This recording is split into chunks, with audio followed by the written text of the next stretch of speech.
जय मसीह मण्डली परिवार साथै आदरणीय दर्शक प्रेम, आज मैले प्रभुमा सम्झौता हुँदैन भन्ने विषयमा वचन लिएर आएको छु।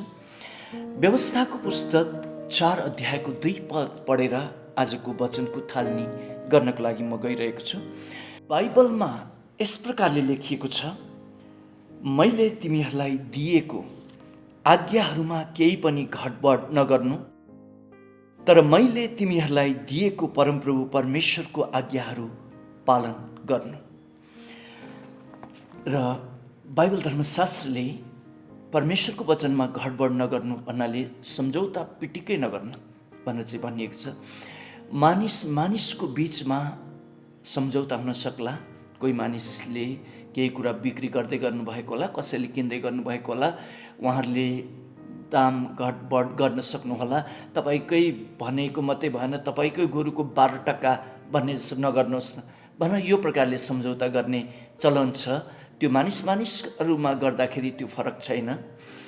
तर जब परमेश्वरको कुरा आउँदछ, उहाँ सर्वज्ञानी परमेश्वर हुनुभएको कारणले गर्दाखेरि उहाँको चाहिँ वचन न घटाउनै मिल्छ न बढाउनै मिल्छ।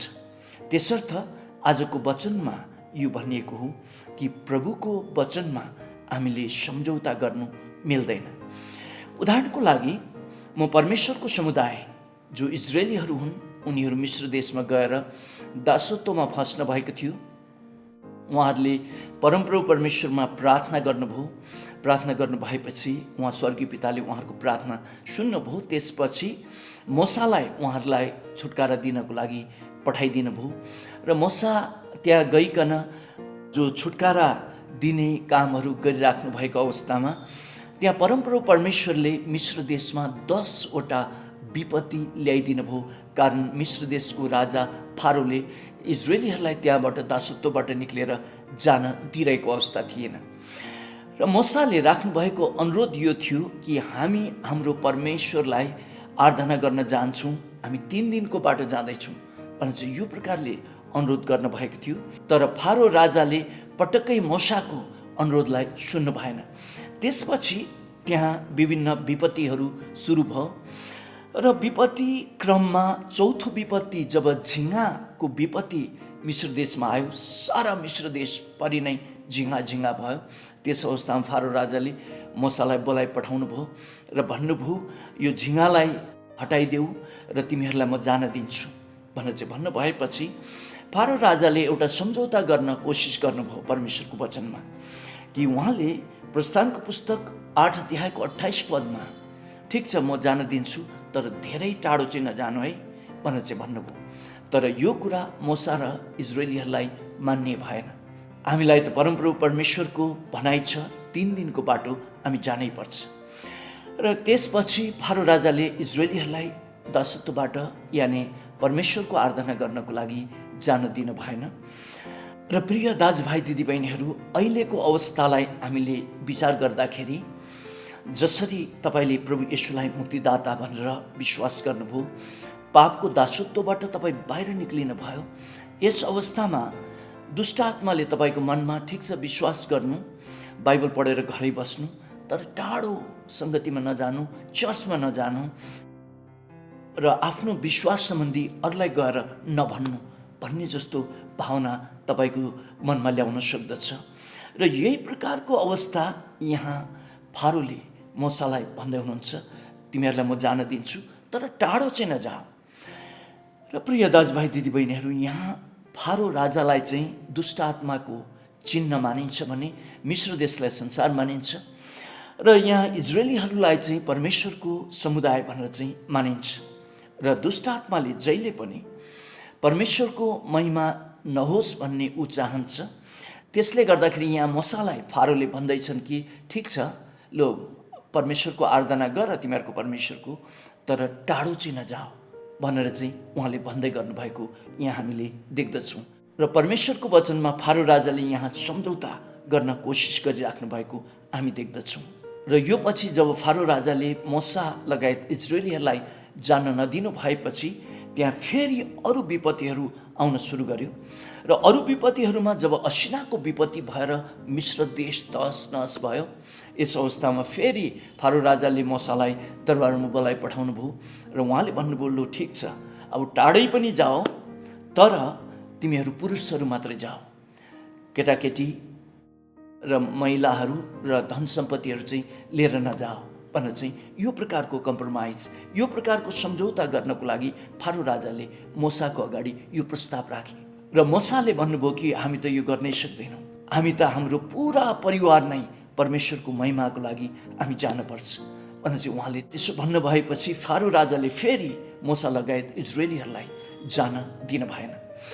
र प्रिय दाजुभाइ दिदीबहिनीहरू, जब तपाईँले ख्रीष्ट येशूलाई मुक्तिदाता भनेर विश्वास गर्नुभयो, पापको दासत्वबाट तपाईँ छुटकारा पाएर आउन भएपछि दुष्ट आत्माले लगातार तपाईँलाई सम्झौताका प्रस्तावहरू लिएर आउन सक्दछ।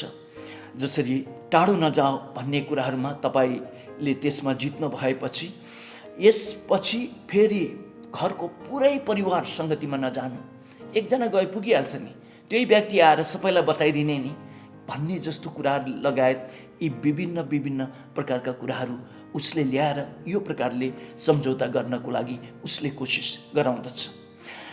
र यस अवस्थामा हामी होसियार हुनुपर्दछ। र पवित्र बाइबलले त यो हामीलाई स्पष्ट गराएको छ कि हाम्रो पुरा परिवार नै हामी सङ्गतिमा जानुपर्छ र एकसाथ नै हामी आत्मिकी हुन पर्दछ।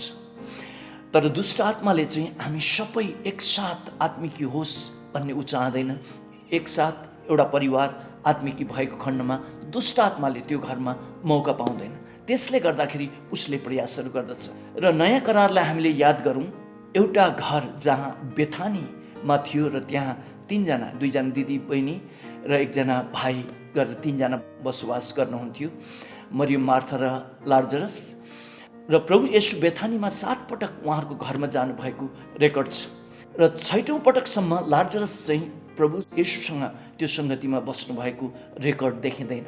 र हुनसक्छ त्यही कारणले गर्दाखेरि लाजरसलाई प्रभुले मर्न दिनुभयो र उहाँ मरेको 4 दिनपछि उहाँले फेरि बौरी उठाउनु भयो।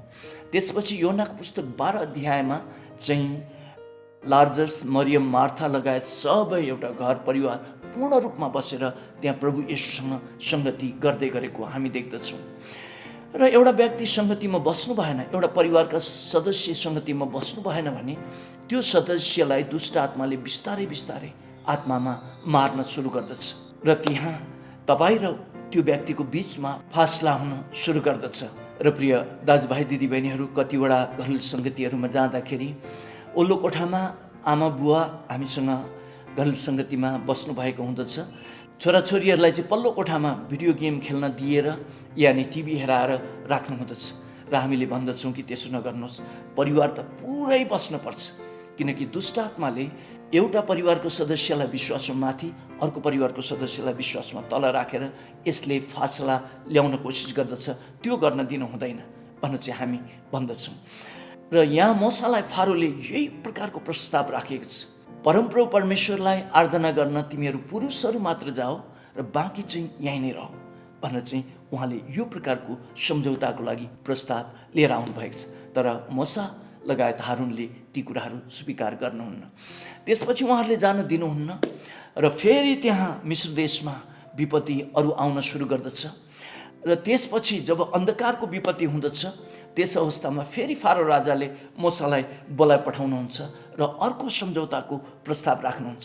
लु ठिक छ, टाढै पनि जाओ, आफ्नो पुरा परिवार पनि लिएर जाओ, तर भेडा बाख्रा गाई बस्तु यानि धन सम्पत्ति चाहिँ परमेश्वरको आराधनाको लागि लिएर नजाओ भनेर चाहिँ यो प्रस्ताव उहाँले राख्नुहुन्छ।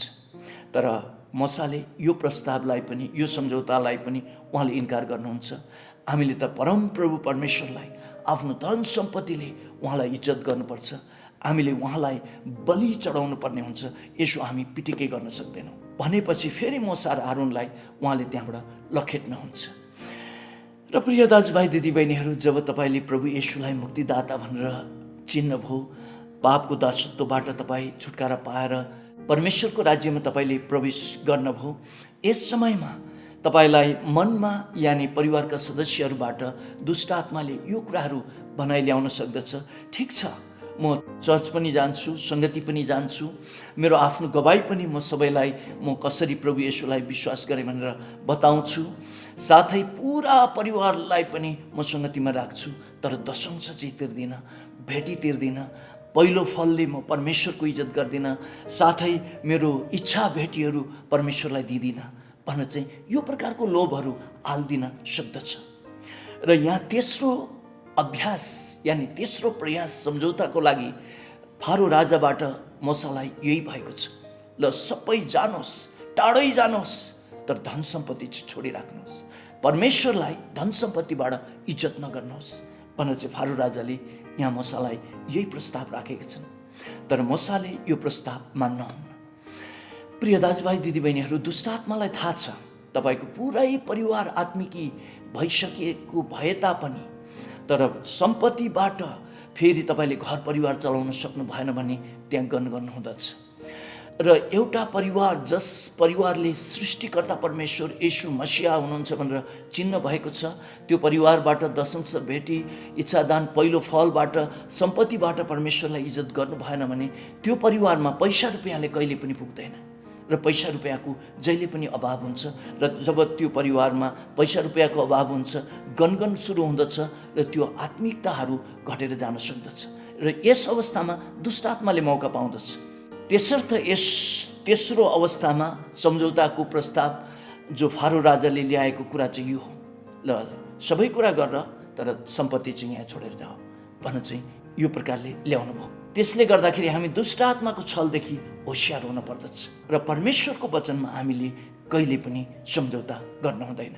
र बाइबलमा हामीले यो देख्दछौँ कि परमेश्वरको जनले जब सम्झौता गर्नुहुन्छ उहाँले आशिष गुमाउनुहुन्छ। पहिलो समूएलको पुस्तक 13 अध्यायमा साउलले जब फलिस्तीहरूसँग लडाइँ गर्नको लागि सामुएल अगमवक्तालाई त्यहाँ बलि चढाउनको लागि पर्खेर बस्नुभयो, उहाँ ढिलो गर्नुभएको कारणले गर्दाखेरि उहाँ आफैले गएर त्यो बलि चढाउन बित्तिकै सामुएल त्यहाँ आइपुग्नुभयो र भन्नुभयो यो त तपाईँले गर्नु मिल्दैन थियो, तपाईँले ठुलो बेकुपी काम गर्नुभयो, अब तपाईँको राजा पद तपाईँबाट खोसियो नभन्दै पछि गएर दाउदको हातमा राजा पद पर्यो।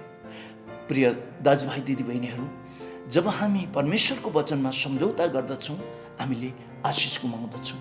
कोलोराडोको सुन खानी सम्बन्धी मैले एउटा सत्य घटना सुनेको थिएँ।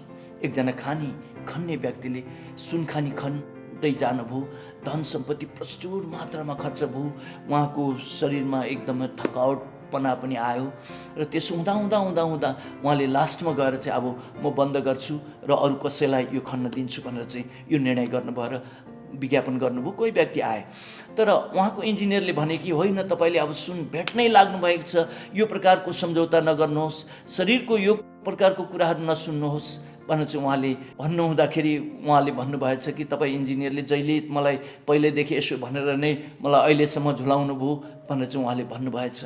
त्यसपछि उहाँले आफूसँग भएका सबै औजारहरू त्यो नयाँ व्यक्तिलाई बिक्री गरेर उहाँ त्यहाँबाट हिँड्नु भएछ र नयाँ खानी खन्ने व्यक्तिले जब त्यो खानी खन्न सुरु गर्नुभएछ 3 फिट खन्न बित्तिकै त्यहाँ सुन पाउन सुरु गरिहाल्नु भएछ। र प्रिय दाजुभाइ दिदीबहिनीहरू, यो पहिलो खानी खन्ने व्यक्तिले आफ्नो शरीरको आवाजलाई सुन्नुभयो र म गर्न सक्दिनँ भन्ने त्यो प्रकारको सम्झौता उहाँले गर्नु भएर आइसकेको आशिष उहाँले छोडिदिनु भयो, त्यो आशिष अर्कोको हातमा पर्यो। त्यसले गर्दाखेरि हामीले आफ्नै जीवनमा पनि कुनै पनि कामहरू पुरा नगरेर हामीले जिन्दगीमा त्यो प्रकारको सम्झौता गरिएको खण्डमा आशिष अर्कोको हातमा जान सक्दछ। र कसैले यसो भनेका छन्, परमेश्वरको कति जनहरूले निषेधित पोखरीमा पौडी खेल्नको लागि लाइफ ज्याकेट समातेर मौका पर्खिरहेको अवस्थाहरू छ सम्झौता गर्नको लागि भनेर चाहिँ भनेको छ। र त्यो प्रकारको अवस्था हामीमा नभएको होस् र हामीले परमेश्वरको वचनलाई बडो गम्भीरतापूर्वक लिएर उहाँको वचनलाई चाहिँ न त घटाउनै मिल्छ न बढाउनै मिल्छ, मैले सम्झौता गर्नै हुँदैन भनेर तपाईँ खडा हुनुभयो भने प्रभुले तपाईँलाई आशिष दिनुहुनेछ। र यति भन्दै म टेक दाहाल आजको वचनबाट बिदा हुन्छु। जय मसीह।